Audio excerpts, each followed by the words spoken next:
tarde. Meu nome é Kátia. Eu sou missionária, estou fazendo campo aqui em Timão, Maranhão.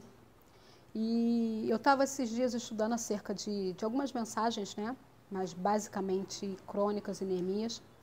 E aí eu separei uma série de mensagens, na verdade são todas ligadas uma à outra, falando de um tema que a gente vive bastante hoje, né? Porque a gente reclama de muita coisa como pais, como servos de Deus, mas na verdade a gente tem parte nisso, né? Das coisas que a gente reclama, como eu costumo dizer, a gente tem parte na bagunça que a gente reclama. Então eu gravei uma série de vídeos, ele tem como tema central verdades que nós queremos acreditar. E o vídeo de hoje tem como título a mensagem, a geração que nós estragamos. Então, como tema base, eu vou usar lá em 2 Crônicas, no capítulo 28, vai falar sobre o reinado de Acais. Né? Todo mundo já conhece, mas eu vou dar uma lida aqui rápida, passando uma lida bem rápida, para que a gente venha fazer venha caminhando, né? Desenvolver um assunto dentro disso. Né? E diz assim, no capítulo 28, do versículo 22. No tempo de sua angústia, cometeu ainda maiores transgressões contra o Senhor, ele mesmo, o rei Acais, pois ofereceu sacrifícios aos deuses de Damasco, que os feriram, e disse, visto que os deuses dos reis da Síria os ajudam, e lhes oferecerei sacrifícios para que me ajudem a mim. Porém, eles foram a sua ruína, e de todo o Israel. Ajuntou Acais os utensílios da casa de Deus, fez-los em pedaços, e fechou as portas da casa do Senhor, e fez para si altares em todos os cantos de Jerusalém. Também em cada cidade de Judá, fez altares para queimar incenso a outros deuses. Assim provocou a ira do Senhor, Deus de seus pais. Então, essa palavra ela é bem clara, mas ela é bem contextualizada e bem complexa, porque vai falar que ele se desviou e provocou a ira do Deus dos seus pais. E por que Deus dos seus pais? A gente está vivendo em tempo que a gente reclama da geração nova, a gente reclama que os nossos filhos são insubmissos, a gente reclama que eles são desobedientes, a gente reclama de rebeldia, a gente reclama de uma geração fast food, que está acostumada com aqui, com agora, com imediato, é para já. A gente reclama de uma geração que não consegue ouvir um áudio de 5 minutos porque acha muito, e eu vou dizer isso por mim, porque eu mandei um áudio de 3 minutos e pouco para minha filha, deve ter uns 15 dias, e ela falou, meu Deus, isso tudo? Pelo amor de Deus, 5 minutos, como se fosse a coisa mais louca do mundo. Eu tenho 42 anos, vou fazer 43, e na época que eu era jovem, que eu era criança, a gente ouvia os nossos pais, a gente tinha tempo para ouvir, a gente conseguia sentar e ouvir longas histórias. Mas hoje a gente não tem mais, as pessoas não têm mais essa paciência, não tem mais essa virtude de ter a calma de ouvir, que é o aqui, que é agora, a resposta imediata. É a geração, né, touchscreen, você tocou e tem resposta imediata, então não se espera mais nada, não se espera nem resultados, os resultados são produzidos. E claro, e é óbvio, que com o comportamento, com o andamento no Senhor, a gente vai ter resultados esses proveitosos.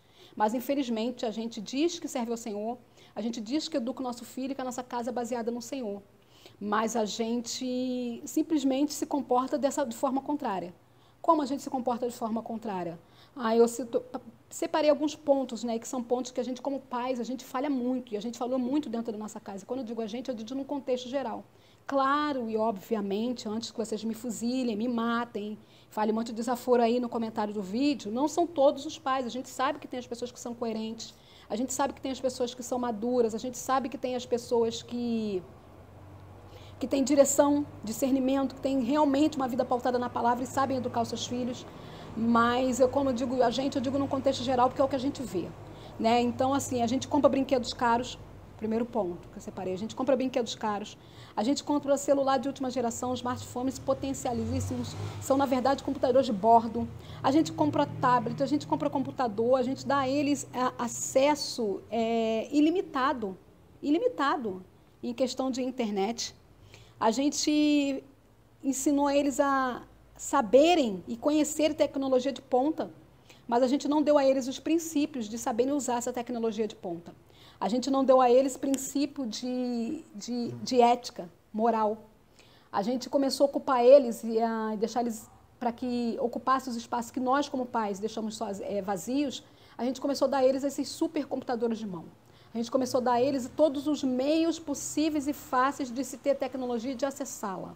A gente começou a dar aos nossos filhos tudo aquilo que a gente não teve na infância, porque a gente, como pai, julga algumas vezes erradamente que vamos nos esforçar, vamos fazer o máximo para a gente dar o melhor para os nossos filhos, porque eu não tive, mas o meu filho vai ter, ele que é legal, é bacana, é muito bom. Mas até que ponto a gente está disposto a entender que isso precisa de um monitoramento?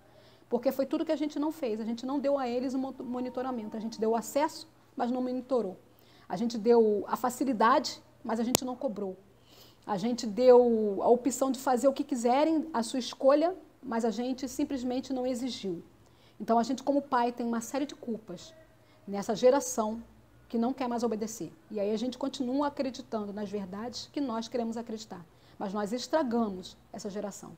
Estragamos a ponto da gente ver e reclamar de jovens que são apáticos, que não exercem nenhuma empatia com o outro, que conseguem rir da coleguinha que tem a cabeça raspada por causa de câncer, que conseguem rir de um outro que não tem um sapato muito novo para ir para a escola e talvez ele está abertinho. Mas tudo isso é pela falta de limite que nós, como pais, não impusemos. Nós demos tudo. Mas nós não demos o valor de nada. A gente diz o quanto custa, olha, é muito caro, cuida desse iPhone, porque ele é um preço absurdo, cuida desse computador, cuida dessa bicicleta, que são as mais caras, né? Mas a gente não dá para eles o valor que custa. Né? Eu ouvi uma frase uma vez do um pastor muito conhecido, até inclusive eu estudei com esse pastor, foi meu líder na Escola de Missões, no Ministério Sem Fronteiras, que a gente estudou há um tempo atrás. E ele diz a seguinte coisa: quem não participa do sacrifício não valoriza o resultado. E essa é uma verdade. E nós criamos pessoas sem limites, infelizmente. Então, o primeiro ponto foi esse. A gente compra brinquedo caro, a gente dá telefone ultramoderno, a gente dá tudo, menos o ensinamento de usar. A gente simplesmente diz para eles que eles têm a opção de escolha e a gente deixa eles escolherem o que eles quiserem. Mas a gente simplesmente está muito ocupado, porque a gente tem que trabalhar muito, a gente tem que estudar muito para melhorar o currículo, a gente tem que estar enfiado na academia, porque afinal de contas somos pais do século XXI e a gente precisa ter um corpo ultra moderno, ultra em dia. Ter uma saúde bacana, ser fitness, né? A palavra do século XXI é ser fitness.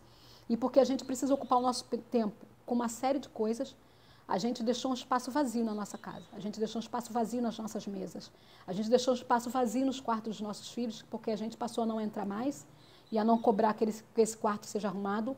A gente passou a não entrar mais no nome de uma privacidade que a gente tem que dar a filho. Eu não entendo que privacidade é essa que se precisa dar a um filho que come do teu dinheiro, que mora embaixo do teu teto, que veste o que a gente paga, que veste o que a gente banca. Mas ele tem que ter privacidade a ponto da gente não poder entrar no quarto dele. Eu não entendo esse tipo de educação. Eu sou um tanto, algumas pessoas vão dizer invasiva, porque eu entrava no quarto mesmo. Eu olhava o telefone mesmo, eu vasculhava a rede social mesmo, eu tinha senha de Facebook, tinha mesmo, olhava tudo. E quando eu achava que algum coleguinha que estava lá não era legal, pelo simples fato de eu olhar e falei, não vou com a cara desse, eu ia lá e tirava tudo de primo e apagava aqueles amigos todos. Elas quase não tinham infarto, meus filhos sempre, normalmente, quase tinham um infarto. Eu chegava no meio da conversa, eu ficava atrás de porta ouvindo conversa, sim, tomando conta do que falava, sim, prestando atenção em tudo que se fazia, sim. E isso evitou que em algum momento da vida deles eles se afastassem do caminho do Senhor? Não, porque as duas, as moças, infelizmente, uma não tanto, mas tá. Porque ou você tá ou você não tá com o Senhor, estão afastados. Isso não evitou, infelizmente, que eles se afastassem, quando elas puderam fazer suas próprias escolhas. Mas a gente culpa tudo, a gente culpa a mídia, mas somos nós que deixamos ir lá na frente da televisão assistir essas novelas da tarde, que o sexo é explícito.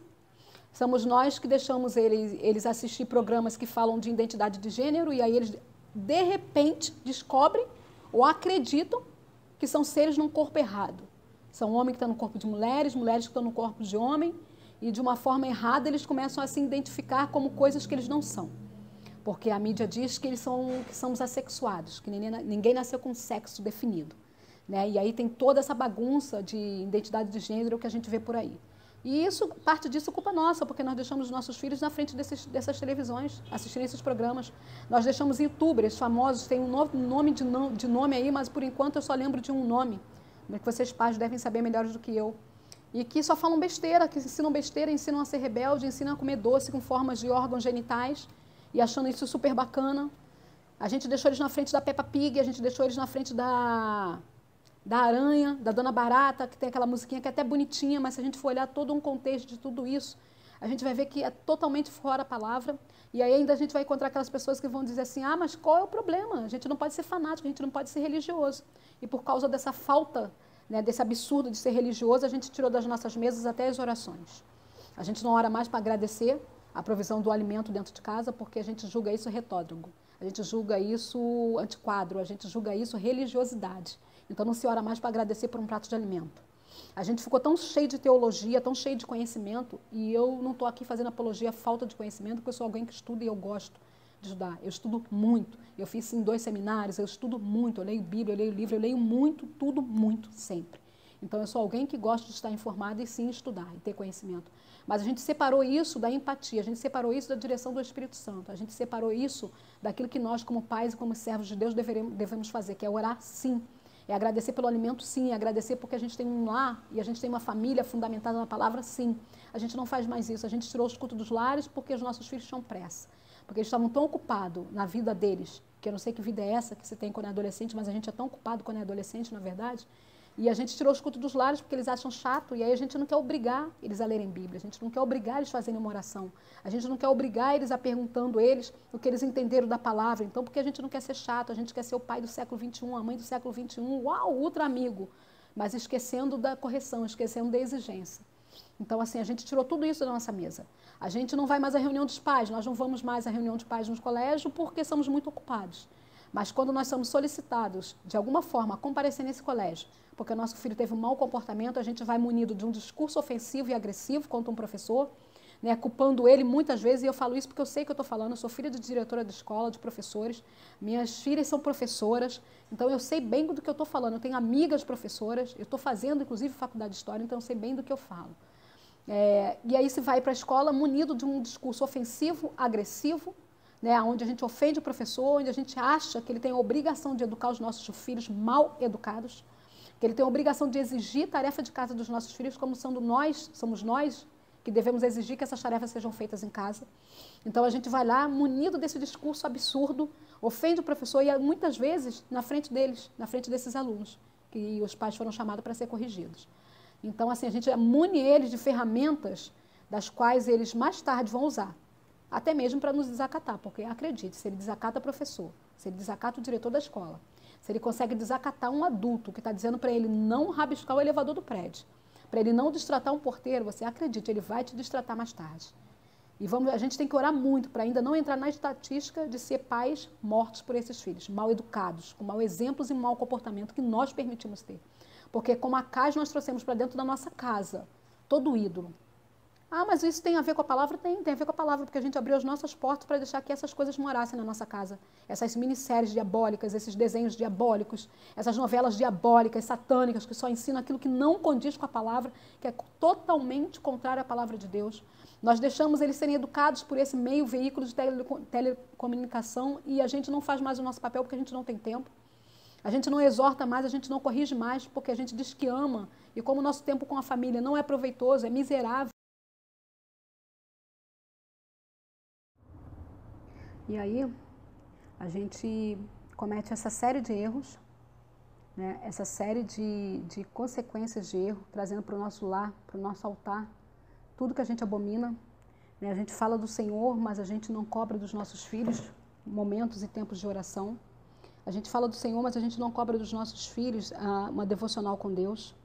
A gente fala de Deus e até que a gente realmente serve, que a gente realmente está na presença dele, mas a gente não cobra um posicionamento de crente dos nossos filhos, a gente acha um comportamento normal quando ele fala mal do líder dele de jovens porque ele não concorda com alguma coisa. Alguns pais chegam no erro de cair, falar mal do pastor ou da irmã da igreja, ou da irmã A ou B na frente desses filhos. Então, assim, depois acaba não tendo nem moral para cobrar dele um comportamento decente, né, de não estar falando, se levantando contra a sua liderança. A gente não ensina isso. A gente não ensina submissão sobre a autoridade para os nossos filhos, independente de quem seja essa autoridade, goste a gente ou não. Porque a Bíblia vai falar que toda autoridade ela é constituída por Deus e a gente cai no erro de porque eu não gosto, então eu não tenho que obedecer e eu não ensino meus filhos a obedecerem. Tudo isso a gente trouxe para a nossa mesa. E tudo isso assim a gente deixou que entrasse nas nossas portas, a gente deixou que isso estivesse diante de nós. Nós retiramos a correção e Deus corrige ao que ama, a sua própria palavra diz que o Senhor corrige ao filho que ama. Nós tiramos da nossa casa a correção. O Senhor nos exorta a uma obediência, a gente tirou da nossa casa. A gente separou, por causa do humanismo, a correção do amor. E aí a gente criou um exército de desenfreados, de desobedientes, insubmissos a pai e mãe, né, de rebeldes aos seus pastores, aos seus líderes, por conta desse comportamento. E isso invadiu as faculdades, isso invadiu as universidades, invadiu as escolas de ensino médio, e até mesmo as escolas de primárias, porque minhas filhas têm enfrentado muita dificuldade com as crianças e é professora de pré. Então, assim, é muito difícil isso. Mas o que eles aprenderam com isso? Eles aprenderam com toda essa liberdade que a gente deu erradamente sem ser cobrada. Uma liberdade não assistida, uma liberdade não revisada pela gente, não proibida de uma série de coisas. Né? Eles aprenderam a mentir para se safar de uma bronca ou de um castigo. Eles aprenderam que o sexo pode ser fora do casamento, porque eles precisam conhecer seus parceiros sexuais antes de casar para saber se vão gostar ou não. Eles aprenderam que abortar um filho não é problema nenhum, porque não é uma criança, porque se tiver no comecinho não é uma criança, é só uma bolinha de sangue, e afinal de contas é o meu corpo, minhas regras. Eles aprenderam que podem escolher ser homem ou mulher, mesmo estando num corpo de homem, ele pode ser mulher se ele quiser, e se ele estiver num corpo feminino, ele pode ser homem, porque afinal de contas, talvez ele esteja num corpo errado. Foi isso que eles aprenderam com os youtubers, com esses filmes, com essas séries, com esses desenhos desassistidos que nós permitimos que eles vissem, que eles acessassem, que eles fossem educados por eles, porque a gente se omitiu do nosso papel. Né? Em função de ocupar o nosso papel de trabalhar muito, de trazer uma provisão, a gente desassistiu a nossa família. Né? Eles também aprenderam que são livres para fazer as escolhas que querem e que se a gente se mete numa oposição sexual deles, ou se a gente se mete na forma com que vestem, com que se comportam, a gente é opressor. A gente é opressor e a gente está oprimindo. Então, assim, foi isso tudo que eles aprenderam, foi isso que nós trouxemos para a nossa mesa, quando nós começamos a fazer concessões. Né? Toma um super telefone porque não posso te dar muita atenção. Toma um tablet aqui bacana com uma super memória porque eu não posso ficar em casa com você agora não, porque eu vou encontrar umas amigas na academia, eu vou malhar porque eu estou meio barriguda, então eu preciso estar com o corpo fitness da moda. Foi essas concessões que nós fizemos. Né? Mas a Bíblia também tem um remédio para isso. A Bíblia também tem e nos diz que a gente pode reconstruir, pode reedificar. E assim como Neemias um dia reedificou os muros, a gente também pode reedificar. Né? Neemias 4, ele vai falar, ele chamou todos os líderes a reconstruir os muros, a tomarem cuidado, a vigiar, a orar, mas também a lutar. Né? Neemias 5, ele chama o pessoal ao arrependimento, ele chama os seus irmãos, né, o povo de Israel naquela época, ao arrependimento, a se consertar, né, dos seus maus caminhos, a obediência. Neemias 6:3 fala da vigilância, da determinação. Neemias 6, versículo 9, ele refutou a maledicência do inimigo, ensinou o povo a refutar isso dentro das suas casas. Neemias 7 vai falar das providências que ele tomou para proteger as portas de Jerusalém. Neemias 13:8, ele vai dizer, a palavra vai dizer que eles arrancou todo o mal da casa do Senhor, tudo que não era de Deus, toda imagem, ele derribou. Então é isso que nós precisamos fazer, com a ajuda do Espírito Santo, com a ajuda de Deus, trazer para a nossa casa essa reedificação, essa reconstrução dos nossos muros, das nossas portas, com a ajuda do Espírito Santo, porque só Ele pode e tem poder para nos ajudar, mas a gente precisa estar atento e a conhecer as verdades de Deus, não é que a gente quer acreditar. Amém?